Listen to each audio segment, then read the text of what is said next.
உலகத்தில் ஒரு நாடு 2017 இருக்கிறது என்றால் ஆச்சரியமாக இல்லையா? அந்த நாடு செப்டம்பர் மாதத்தில்தான் புத்தாண்டை கொண்டாடுகிறது. மேலும் அந்த நாட்டின் காலண்டரில் 12க்கு பதிலாக 13 மாதங்கள் உள்ளன. அந்த வித்தியாச தேசம் ஆப்பிரிக்காவில் உள்ள எத்தோப்பியா நாட்டில்தான் இருக்கிறது.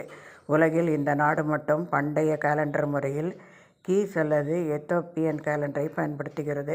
பெரும்பாலான நாடுகளில் கிரிகோரியன் காலண்டரை பின்பற்றினாலும் எத்தோப்பியா உலக காலண்டரை விட சுமார் 7 முதல் 8 ஆண்டுகள் பின்தங்கி தனது தனித்த கால முறையை தொடர்ந்து பின்பற்றி வருகிறது.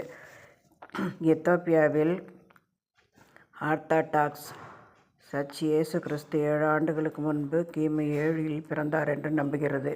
இதன் விளைவாக எத்தியோப்பியன் காலண்டர் கிரிகோரியன் காலண்டரை விட